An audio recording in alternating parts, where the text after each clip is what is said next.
What's up, softies? First video here. We're breaking down the most entertaining, 100% official. I'm paying to see them. I'm getting front row tickets. I'm spending a fucking bag on these fighters. So starting off here, by no surprise, I have to put Poton, Alex Pereira, S tier. Look, man, extremely entertaining fighter. Tons of KOs. I mean, the walkout itself. The walkout. I mean, you're going to see Alex Pereira. You get the walkout. You get the stare down. You get the fight. I mean, there's not too many Alex Pereira fights that are, he's not walking around. He's kicking you. He's punching like. The only time we're seeing something bad is if Herb Dean's in the fucking ring with him. Holy shit! Back of the head. Get him out of here. But Alex fucking Pereira. Yeah, easy S tier. Goes without saying. Moving on. We're going strong. We're going with a guy who likes to pay to see a show. We're going Dan Hooker in the B tier. See, Dan Hooker's been in some controversy lately. He'll pay to see a show. He'll pay to get a show, if you know what I mean. But if we go through Dan Hooker's fights, Dan Hooker and Gamrot, they slugged it out. I thought Gamrot won, but Dan Hooker puts on a show. I think he's going to fight Bobby Green next. I mean, that's a fight you need to see. Real UFC fans are going to watch that fight. So, I mean, he's going to bang. He's going to bleed. He's going to fight. Yeah. It's never boring. I mean, is he good? He's a solid. He sits in the middle of the rankings. I mean, the Poirier fight was before my time, but, that's an all-time great fight. I think the Gamrot fight is really underrated. They slugged it out for 3 rounds, dropped each other. Gamrot's a dog too, but I think Hooker in the B tier is a fair ranking. Moving on. Next one. I'm sorry. This is me, my personal opinion. I'm going Hamzat D tier. Look, man. Early on, Hamzat had a couple, more entertaining fights, get some finishes and stuff. But I mean, after watching DDP Usman. Just reminding myself of Hamzat DDP. Oh, man, this wrestling's so great, man. No damage on top.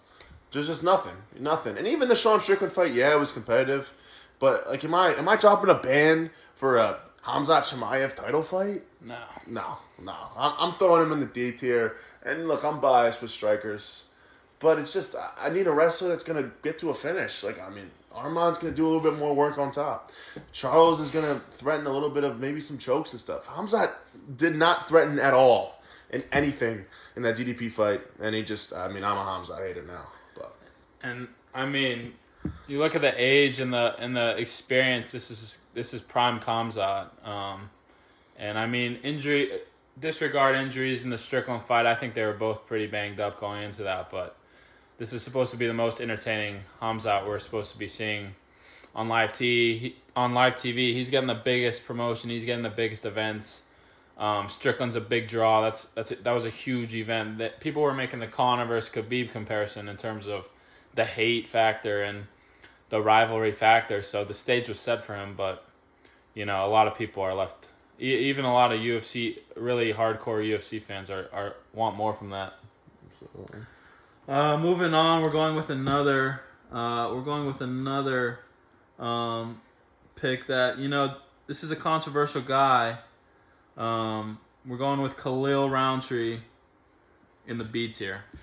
See, I'm not the biggest Khalil guy, but you look at his fights, the most boring fight he has is probably Jamal Hill. And they slugged it out for 5 rounds, and he pretty much dropped Jamal Hill, so his fight with Pereira is a great fight. I'm not a huge Roundtree guy. I think he's overrated, but he does have the pedigree. Him versus Ankalaev would have been a great fight, but I think him in the B tier makes sense. I mean, we're still taking Big Ag over Roundtree. I mean, I don't even remember what those odds were, but I mean, that's a pretty clear favorite. And yeah, Roundtree will slug it out. I love watching that. What was that, Pereira fight? Yeah. That was even the Yuri fight was great too. I mean, he puts on a performance. What gym is that? Is that Rob's gym? Or am I? It's the other Vegas top gym. team, or I don't remember. But I mean, look, like they're conditioned. He fights well. He puts on a good show. You know, I'll definitely give it to him. Next one here, we're going to one of the nerds here. Honestly, at first I was like, this guy, you know, he seems pretty cool. He's got a cool little tat around his neck, and things like that. But Kyle Borralho, I mean, you can't just switch stances at range and expect to be fucking entertaining, dude. I'm putting Kyle Borralho. I almost want to put him in the F tier, but I think he's gonna sit in the D tier if I could fucking find this idiot's face. Holy shit! I mean, his best highlight of his career is Paul Craig, and you know Paul Craig has a sneaky link wins, but what's Paul Craig's crazy win? Paul Craig he triangled Hank alive. Oh, there it is, Big A. Back in 1939, but yeah, I mean, Ohio he kind of goes in columns. He needs to, you know. Especially in the middleweight division, you got killers, and you got killers in the rankings. You got killers coming up. Like, it really takes. You really need a statement to separate yourself. Just look at the title picture now. It's you don't really know who it is, and Amavov's the best contender, but you know he's sitting around. He's a quiet guy, and he's not going to get the shot. So, where the fuck is Kyle Borralho? Oh, there he is. Who's in here? RoboCop? He's by Charles and Corey. Where? Like, am I stupid? Keep going. That's Charles. Corey? Maybe he moved. Go down. I don't see it. Oh no. Is he not even on here? I don't see it. All right, well, fuck Kyle Borralho. Cut that faggot out. all right, next we're going with a big name. We're going Ilia Topuria in the S tier. Now, I know those listening watched Ilia Topuria versus Justin Gaethje. And me watching myself, you know, if I was able to, you know, place a bet, you know, place a wager on it, you know, it would have been on Ilia Topuria. But even as an Ilia Topuria fan, I think it's fair to say that was AI that we were watching. So Ilia Topuria is in the S tier. I mean, it's pretty set in stone. He has the greatest 3-fight run in UFC history with Max, Volk, and Charles. So one of the best boxers we've ever seen, one of the best grapplers. He's in the S tier. Yeah, I mean, just walk out, entertaining fighter. The walkout song, I mean, every time I hear that song. But, I mean, absolute AI. Trump had his fingers in something. I don't know what happened there. FIFA president, I don't know. Something was up there in the air, the water, or the whatever. That was not the real Topuria. I don't know why he decided to try to slug it out. Could have just kept working the body and stayed at range. He played a little bit more defense, but whatever. F tier. I mean, this is the clearest F tier of all time. Probably one of my most hated fighters. We're going Cyril Gane in the F tier. I mean, we're talking about most entertaining fighters. Like, you got to be able to put on a fight, right? If you're eye poking in the first fucking round, we're not going to see a fight. If we're shooting the back of the head and taking out Alex Pereira, you know, I'm just not going to like you. And yeah, I'm biased, you know, it's just, you know, he's an incredible fighter. He's got a great build and all that kind of sass. But I'm not paying to see him. I see Cyril Gane on the card, I'm leaving the card. And I sure as hell hope Tom Aspinall slimes him out, but I am scared for my boy Tommy. You know, Gane's a foe. Still hate him, though. All right, next we're going with the face of the channel. We're going Ethan Ewing in the A tier. Now, I was really bummed out that he had to pull out against the Basharat. Emphasis on rat, but Ethan Ewing is the real deal. Perfect placement from the UFC, putting him on a Conor card. Unfortunate he got hurt, but he's in the A tier, and hopefully he can recover soon. And he's ready for the rank level. I mean, it's not good to look at performances retroactively, but he would have smashed Basharat, and that's most people's opinion. So, yeah, B tier, right? B tier or A tier? A tier. Yeah, like Ethan Ewing in the A tier. I mean, he's must-see TV. Malcolm Wallmaker's no joke. He was next up, and Wallmaker couldn't touch him. So, yeah. I mean, that's just clear. I loved watching that Wallmaker fight. You know, I mean, he was a crazy underdog. He was plus crazy underdog. Short notice. They're saying he's just a construction worker. I mean, I mean, the commentators are another. That's a future video that we'll go Jesus into. Christ. But the commentators swayed me a certain way thinking about this guy versus Woolmaker. But his performance does the talking, and he's a real deal. Now we're going to just a middle of the line guy. Someone that I'm particularly not a fan of, but I would love to see back in the ring. I'm going C tier Brendan Allen. Look, he's not the worst. He's not Kyle Borralio switching stances at range, but he's literally just that fucking egghead walking forward, throwing bombs, throwing overhand rights, mixing in maybe a little bit of wrestling or something. But I mean, look, it's a cool fight. If he's the main event, I'm not buying tickets, but maybe he gets a slugfest. I'd love to see him fight Pfeiffer, but I'd love to see him fight someone in the middleweight in the rankings that will put him out cold. I mean, I'd love to see him out cold, but he beat Shabazian. Is Shabazian that strong of an opponent? Nah. He's calling out DDP. That's not a fight that should be made. He's not should be. There's no way he's fighting DDP. So. S tier blockhead Brendan Allen, but C tier entertainment. So, I mean, I respect Brendan Allen. He says yes to fights, but at the same time, we were talking about this earlier. Like, what's his strength of schedule isn't as good because he's saying yes to a lot of guys, and then if he wins or close wins against Chris Curtis, second Chris Curtis fight, salty man Chris Curtis whooped his ass, and thanks to whatever, a pulled hamstring or whatever, tore his leg up in the last 40 seconds. Chris Curtis wins that fight. So, yeah. Brendan Allen's a one-of-a-kind guy, but he's in the C tier.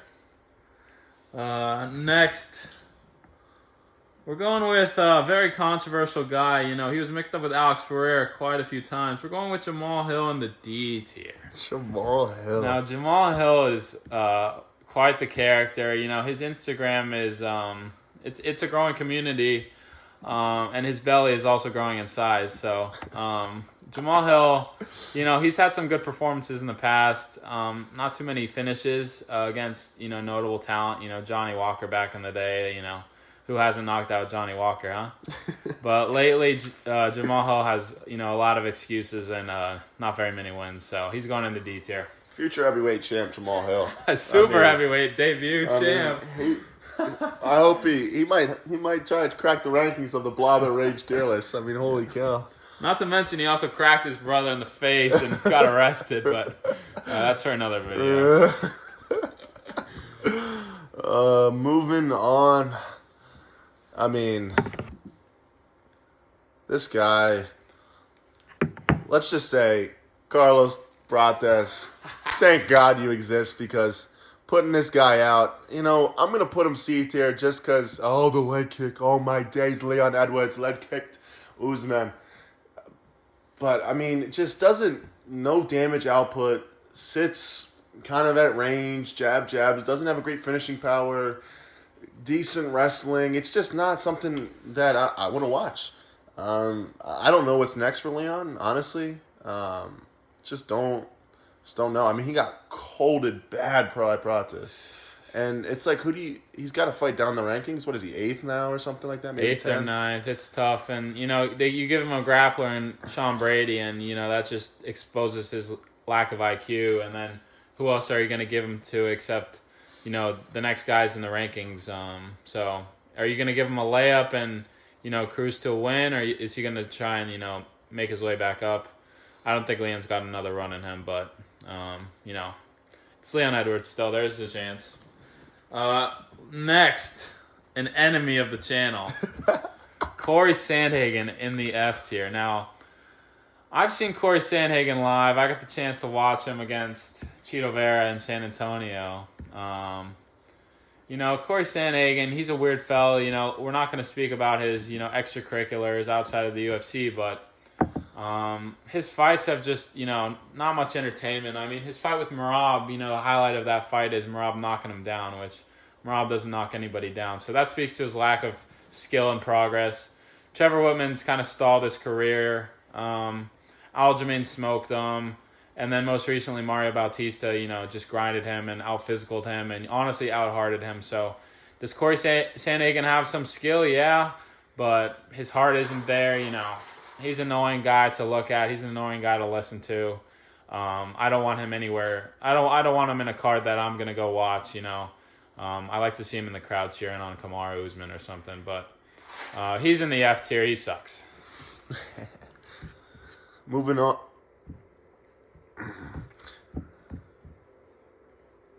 Moving on. I gotta go with someone to me in bed. Terrence McKinney, first round, 15 seconds. Get her done quickly. You gotta put him in the A tier. Look, like, the only thing that's separating him away from the S tier with Terrence McKinney is that, look, like, sometimes it's great to watch a back and forth fight. Sometimes it's great to see 3-5 rounds of two guys, being very technical, knocking each other down, stuff like that. But with Terrence McKinney, I mean, you're on the edge of your seat as soon as the fight starts. It's going to be over in the first round. He's not making it to the second round. Throws bombs, wrestles, subs, goes for finishes. You know you're getting a finish out of the fight. It's just tough. It's in the first round. It could be quick. But, always a good time watching Terrence McKinney fight. Yeah. T-Rex. Terrence McKinney's on the screen. That's the fight's ending in the first round. That's pretty much how it goes. I think he took. Let's see. I think it was Sadikov took him the second round and melted him. But McKinney's must-see TV. He's moving up to welterweight. From watching him on TV, I don't know if he's a big lightweight, but him moving up, I think that's good for his career. He's 250-50 at lightweight, and maybe he can adjust his game plan or sit back into a heavier weight. But Terrence McKinney's must-see TV.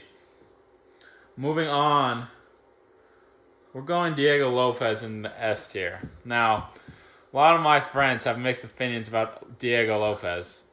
Is it the hair? Is it the mustache? Does he is he trying to be too much the center of attention? Is it the tattoos for the language he doesn't even speak? There's lots of things with Diego Lopez, but Diego Lopez says yes to fights. He fights anybody. He throws down. He's knocked people the fuck out. So Diego Lopez is in S tier to me. I mean, UFC 300, UFC 250, UFC Noche. I mean, a big card, you see Diego Lopez. And yeah, I mean, you could say Dana's just going to glaze him, but I mean, it's just speaking to his ability to fight whoever, whenever. And, just be one of those guys that always steps in and throws bombs. We definitely need a Volk rematch. Diego Lopez was fluked twice by Volk. Yeah. Not true, AI. But definitely need that new rematch. Moving on. I literally destroyed Shavkat through 5 rounds. 49-48. Did fucking Carlos Prates. Give me Ian the Cuck Gary. I'm putting Ian Gary at a solid. Look, I'm going to give him the C tier. Truly because, he is a very technical fighter. He's very strong. Plays his kicks well, uses his length, uses his, I wouldn't say his, Beton would say girth and tonnage, but definitely uses more of his length and his cuck ability. What did I even say? B tier? C tier? It's generous. I think it's C tier. I'm putting him in the C tier. Look, there's not a lot of finishes. Lucas Tracy calls him a pillow puncher, but, I'm hoping he finds an Islam finish. I mean, we'll get to that in another video, but, Ian Gary's at least going to talk, and it's someone to hate. You definitely hate watching his fights, but, I mean, I guess I'm a cuck fan come UFC 330, but Ian Gary, I literally destroyed Carlos Prates, the best striker in the division. I mean, there's a lot of anti-Islam, anti-Khabib fans that are going to flip to Gary if he wins, so UFC 330 is a big weekend for him. I mean, it's a title fight, but it's career defining, and if he loses this, he's going to have the same image as, a loser and softy and just a mess of a guy. One more guy we're gonna go with, enemy of the channel, Benoit Saint Denis. Now this guy's in the F tier because what do his wins consist of? It consists of trying to tackle people, trying to hold them down. Let's look at his finishes. So he's knocked out Dariush, flukiest fluke of all time I've ever seen with my own eyes. Prime Dariush schools him. I can't even. Kyle Prepolek on short notice. He barely claws his way to a win. I mean, Prepolek was knocking him around. Poirier put him out. Poirier slumped him. I mean, Poirier made that fight fun. Paddy Pimblett, put him to sleep as he should. I don't know what Santini's good at. It's not entertaining seeing a guy with staph possibly infect the fighter he's going up against. And every single fight, Santini has staph. And there's photos. You just look at the guy. He's smelly. So. He's F tier. He needs to fight down. I'd say make him a Gamrot, and I'm a Gamrot fan, so give Gamrot a boost, and Gamrot smashes him. Yeah, I mean, BSD, God of War, Merchant of Death. I mean, you can't get subbed in 10 minutes in an MMA fight at being a top contender at, was that, lightweight? I mean, it's just not... he has no brain, and he doesn't even throw bombs. He's not technical. Doesn't throw bombs. I mean, aura farming's been great for him. I mean, God of War, whatever that means. I mean, whatever. We can make stories about what he did in Africa on his tour, but in the octagon, he's been pretty dog shit. I guess you could bring up the Matt Favola knockout. I mean, Matt Favola is a blockhead at lightweight, so what's going to happen if he leaves his head right there?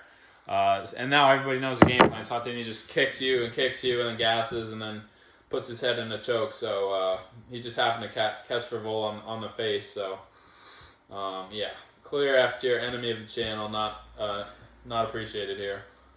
Moving up to the big fellas in the world, we're going in the heavyweight division. And I'm actually going to put two names up here really quickly. First, we're going to throw Curtis Blades. Curtis Blades, after that Hokid fight, I got to put him in the S tier. Look, I mean, I know Aspinall slumped him. And I know he has some weirder fights. But watching that Hokid fight, I mean, that was one of the top fights probably this year. Probably the top fight, close to it. Those two, I mean, he's great chin, fights really hard. And then let's go on the opposite. And look, this might be recency bias. Derek Lewis, welcome to the D tier. I mean... That was an absolute joke in UFC 250. He shouldn't have been in the ring. We got fake arm bars. I mean, you're just looking at two different guys fighting Josh Hokit. Curtis Blades, super entertaining, went back and forth, throwing bombs to each other, eating tough shots. Derek Lewis, I mean, he looked like he was Humpty Dumpty rolled into the cage and tried to mess around with Josh Hokit. It was an absolute joke. Honestly, a disgrace.